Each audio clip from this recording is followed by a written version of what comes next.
Last year I retired. I could no longer function.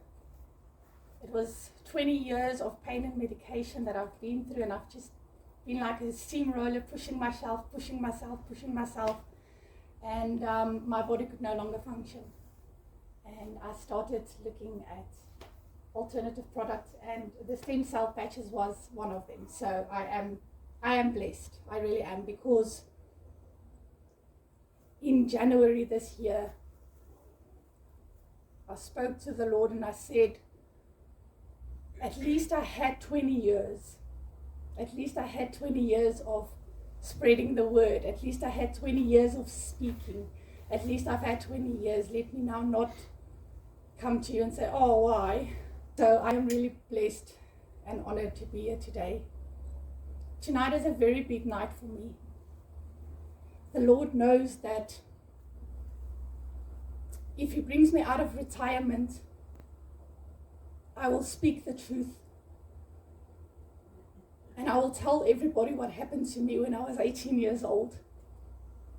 The Lord knew if He could just get me out of that bed where I can no longer walk, where my husband has to bath me, if He can just raise me up out of there, I will stand up and I'll be a warrior and I'll speak. I don't care how much pain it causes me.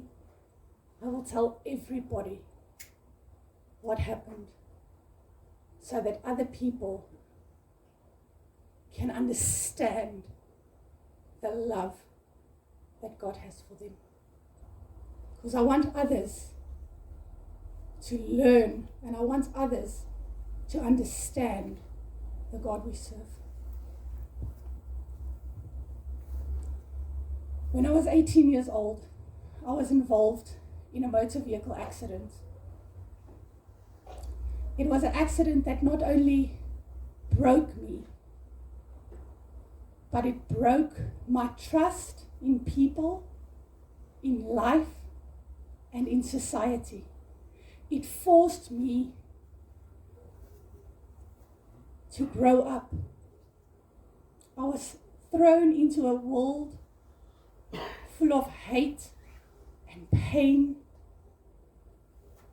exposed to trauma that no one should be exposed to.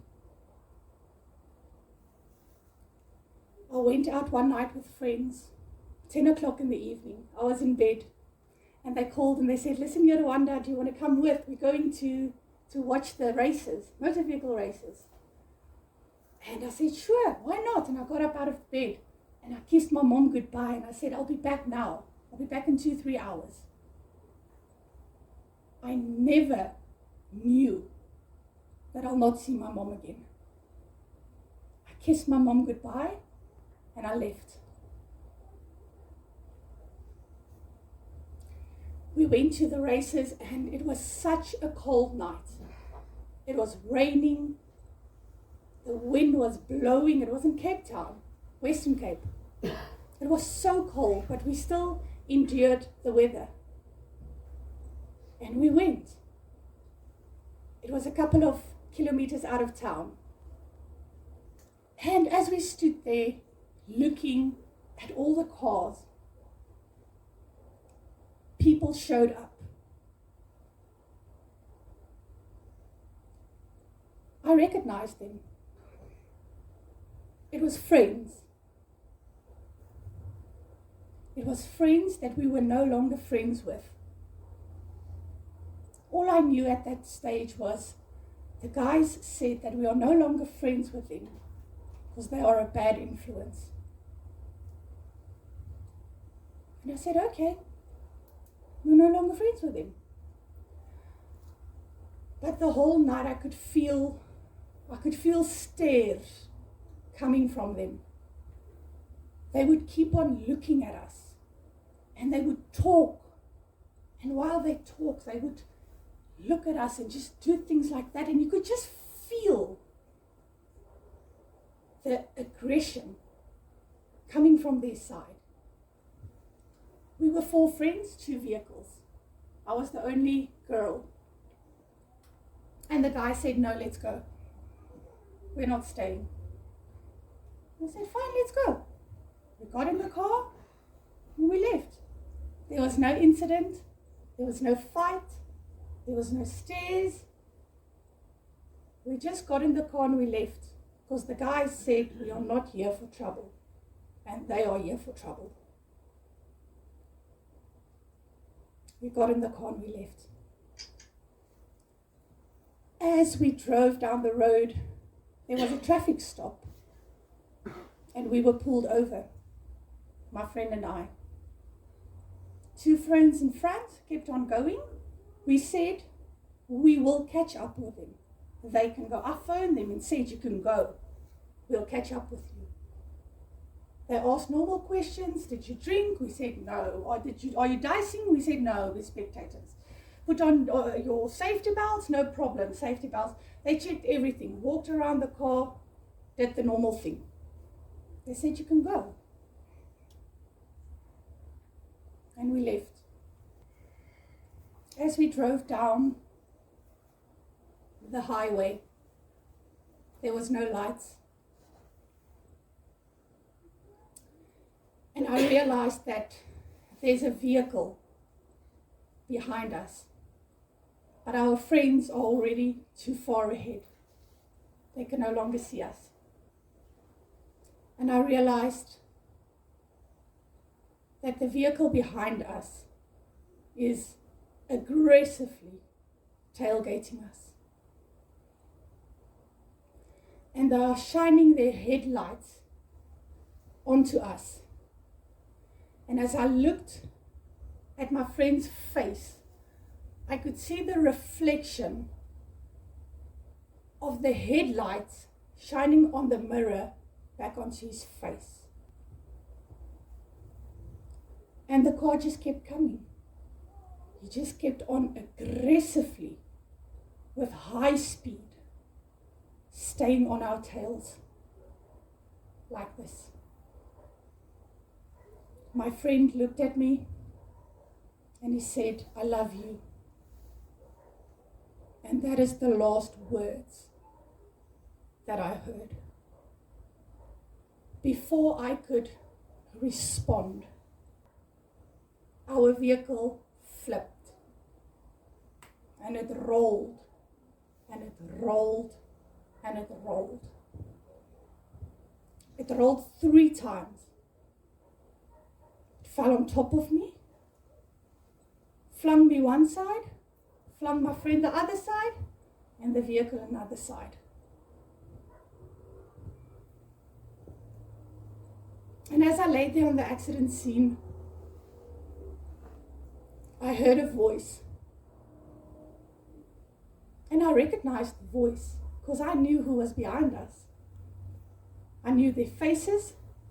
I knew their names. I knew the car they drove. I knew where they stayed. And someone came to me and said, Ruanda, lie still. You were in an accident.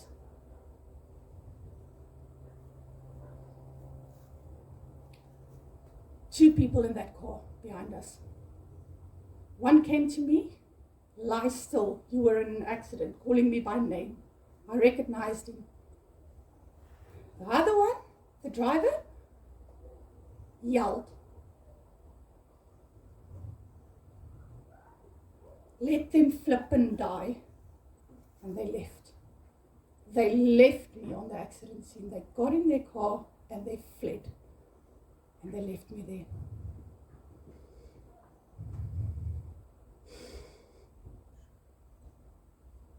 They left me there.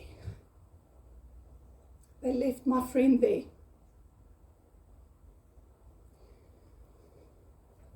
A little bit later, other people arrived on the accident scene. Instead of helping me, they went through the wreckage and they stole wallets, they stole ID books, they stole handbags. They took everything that they could find for their own financial gain. And once again, they left me there, lying in a ditch filled with rainwater. They did not help me. When paramedics arrived, they helped my friend. He was visible. They helped him and he was flown to a hospital.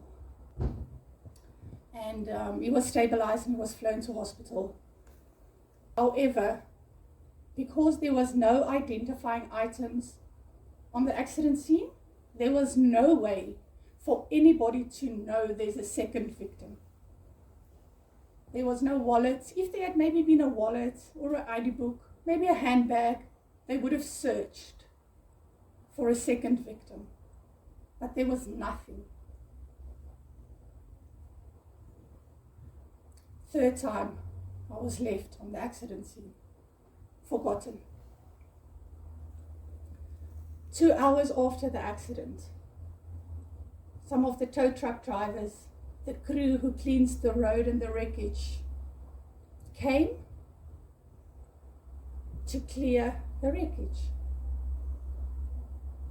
And meters away, they spotted a piece of wreckage, metal wreckage. And when they got there, they found me. And that is the first time that someone made a call to say, we need help. And the ambulance came. They picked me up. By then, I had lost a lot of blood. A lot. I had 4 open wound fractures on my head. My skull was open, including my face. I had a broken neck. I had a broken vertebra on top, T1, T3. I had a broken L1 vertebra. I had a broken hip, broken pelvis, broken pubic bones, dislocated knee, and a severed foot. Broken arms and collapsed lungs. When they transported me, they had my leg in the one hand and my foot in the other hand, because it was attached just by a little piece of skin. They transported me to the nearest hospital, and unfortunately, the hospital was not equipped to deal with such a severe patient. There was also no doctors to treat me. 2 hours after I was transported, the paramedic that took me there came back to the hospital because he wanted to ask my parents, how am I doing? And he found me laying on the same stretcher. 2 hours later, he took my vitals and he told my parents I have 15 minutes to live, that I will not survive my injuries. My parents put me back in the ambulance, transported me to the nearest private hospital. At the nearest private hospital, the doctors needed a deposit, a large deposit, because my injuries, the estimate was it's more than $1 million, and they needed a deposit before they can start working on me. My parents started to get the deposit together, but the doctors told my parents that this is a business. We need a deposit, otherwise we cannot work on your daughter. And they did not work on me. They told my parents to stop worrying about money. Leave the deposit and spend time with me, because I'm dying. I will not survive my injuries. Even if they get the money, I will not survive. My parents refused the statement. By 1 o'clock the next afternoon, my parents had to make a decision. They could not get enough money to satisfy the hospital. I have not been worked on. It is 12 hours since the accident. Left there 3 times, been to 2 hospitals, been left. So my parents said they'll take me to Ruanda Snyman, which is an excellent hospital. They've got professors, doctors, young medical doctors. The only problem was I was not stabilized and I was not going to make the drive. It was a 45-minute drive and I was not going to survive it. My parents said, well, she's in one of the best private hospitals and she's dying. Or we can transport her and she might die. The odds are the same. My parents called back the paramedics. They started praying over me. And I was transported to Ruanda Snyman Hospital.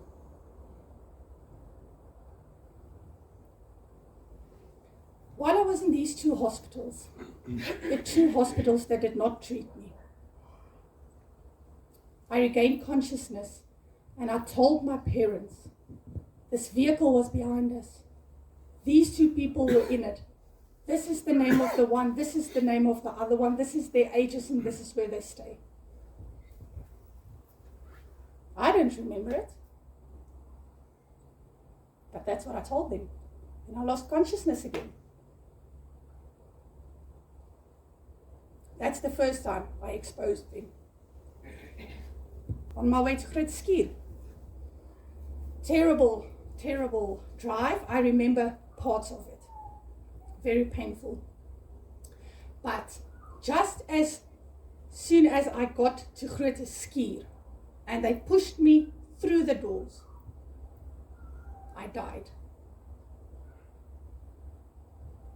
I stopped breathing and my heart stopped beating. I made the drive by 4 minutes.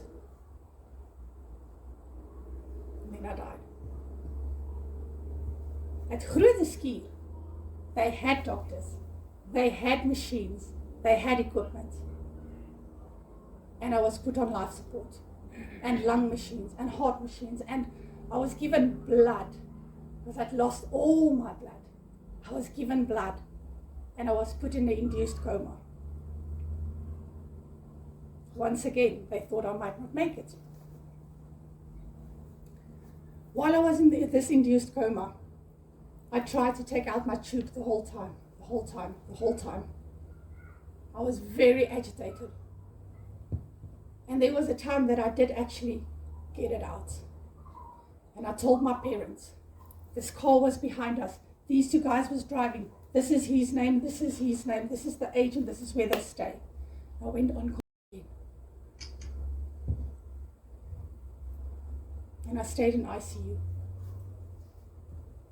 While I was in ICU, I didn't understand what was going on with me. I would see people dying. I would look to my left, and I can't forget what they look like. And I would see people die. And I would know that if I close my eyes now, it might be me as well. Because I don't understand what's going on. Because I'm a baby. I'm 18 years old. When the doctors thought it was okay, they brought me out of the induced coma. And I survived. I survived those hours and those weeks. And a policeman showed up at the hospital. And he asked me what happened. And I told him, this car was behind us, this is the color, this is what it looks like, this is the drivers, this is the name, and this is where they stay.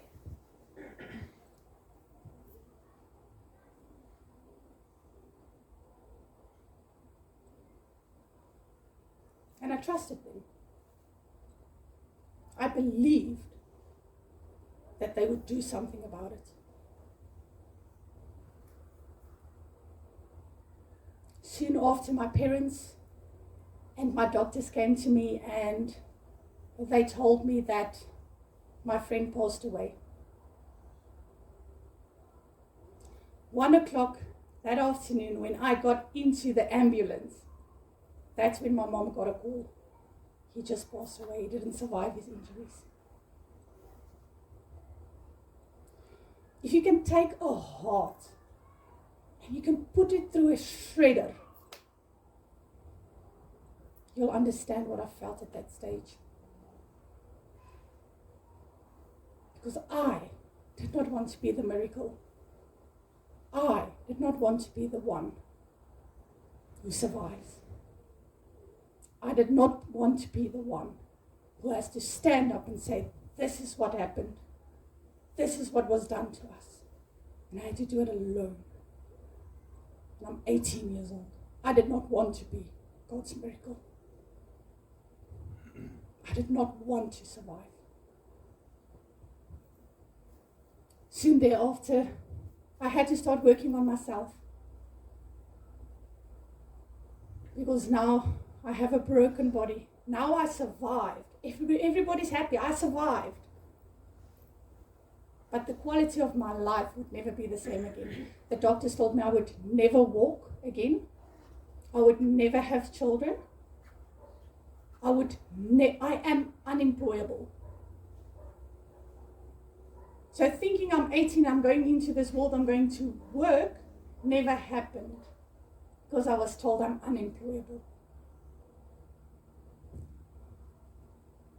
And I remember that doctor telling me, you will never walk. You broke this and this and this. You have a broken neck. You have a broken back. You have a broken hip. And I told that doctor, if you knew the God I serve, you would not speak that. If you can comprehend the God I serve, you would never speak that. Because what that doctor did not know is, while I was on that accident scene, abandoned by friends, abandoned by robbers, abandoned by paramedics, God showed up. And He took me from there. And He took me to heaven. That whole time that I was lying there, dying, God took me and He sheltered me. He put me on a bed. It's not even a bed. It's something fluffy, but it feels like a bed. And He put me there. And I knew in my head, I'm in heaven. But I didn't die, because everything is still going on down there. So I'm in heaven, but I'm not dead. And then I'm thinking to myself while I'm lying there in heaven, but my back is supposed to hurt, because I broke my back and I broke my neck. But as I'm lying there, I'm able to move my neck. And as far as I look, all I can see is pearly white. There's no walls. There's no matter. There's no space. It's just pearly white. And I'm lying there. No pain, no fear, no anxiety. And I'm thinking to myself, I'm supposed to be suffocating. My lungs collapsed. I'm lying in a pool of rainwater in a ditch. I'm supposed to be suffocating. But in heaven, I had enough breath. I could breathe freely. So not only was I not in pain, I was also breathing. And around me was God and His angels. The only thing I was not allowed to do at that stage is I was not allowed to get up. Everything else grace was given to me. Because I knew I was just deserted. I knew by who. I knew I was just left there. And God's grace took me out of that situation, and He sheltered me. And He breathed breath into me. For 12 hours, I was not helped. For 12 hours, God kept me alive. He kept me alive long enough so that I can reach Ruanda Snyman Hospital where they can put me on life support. For 12 hours, I was kept alive. For 12 hours, I was kept calm. And for 12 hours, I was kept without pain. Even knowing that I was deserted, but still the feelings in heaven, I was not angry. There's no anger in heaven. There's no hate in heaven. Oh, I hate you. How could you leave me there? There's only love. How can you sit in heaven, know you were abandoned, and then still feel love for them? That's what God feels for us. Because in heaven, I only experienced love, peace, and joy. The whole time. The doctor said that if I can walk, I can go home. And this was sarcastic. Because they've told me over and over and over, you cannot walk. It's not possible. We can fix your hips, your pelvis, we can put your foot back onto your leg, it's fine, but we cannot fix your back. We cannot take your back, break it and fix it. Or take the broken back and operate and make it, we can't do that. So the doctor said, if I can walk, I can go home. And I knew. But in heaven, I had a normal body. In heaven, I didn't have pain. In heaven, I wasn't disabled. And I took that challenge. And I told him, if you operate on my hips, then you leave the rest to me and God. 3 days after my hip operation, I took crutches. And I walked to that doctor. And I tapped him on his shoulder. And I told him, I want to go home. You said, if I can walk, I can go home. Everybody, all the nurses, all the academic doctors, everybody started running, screaming, what are you doing? And the doctor, my surgeon, my professor just looked at me, white in his face, mute, not saying anything. He just kept staring at me. And the whole hospital was running around us. Not long after that, I signed myself out of hospital. Why? Because I could walk. I still had stitches, and my stitches were staples. I had stitches from here to here. I had staples at the bottom of my arm and the front.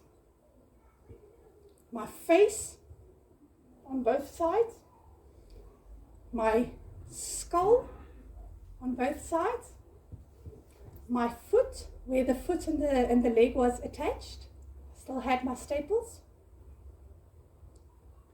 But I took my crutches and I walked out of that hospital by God's grace. And when I left that hospital, I was labeled the 6th worst patient ever to be admitted and survive her injuries. And that is a label that still follows me today. After the accident, I faced many challenges and many operations and many procedures. Went back to the police station, told them, this is the people that were behind us, this is the car, this is the license plate. The officer got in the car with, I think I got in his van, yes, in his police van. I got in his van, I took him to the address, I said, yeah. It's 2 decades later, and nothing was done. People convinced me that I did not hear those voices, and those specific voices. For 20 years, people told me I cannot rely on my own memory. For 20 years, people tried to convince me that I did not lie on the accident scene for 2 hours without help. As soon as 3 years ago, someone said the same. You did not lie there for 2 hours. You were helped immediately. For 20 years, people tried to convince me that what I remember and what happened that night did not happen. But I had nightmares. I was the one wetting my bed, being a young adult, having nightmares, screaming, wetting my bed. It wasn't them. I was abandoned. For 20 years, I kept silent, telling my testimony, but making sure there's no video recordings, because I had survivor's guilt. Because what if I hurt somebody else? Because somebody's child died. Now I have to stay quiet. And I stayed quiet because I had survivor's guilt. For 20 years, police, ambulance drivers, and friends of friends of friends tried to convince me that nothing happened. And tonight is the night that I stand up and I speak my truth, because I know what God did for me. I know He protected me. I know He saved my life. And I know, even though I was abandoned and rejected by people that were supposed to help me, I was not abandoned by God, and I was not rejected, because God is the only one who showed up that night. And that's my story. That is what happened to me. Abandoned.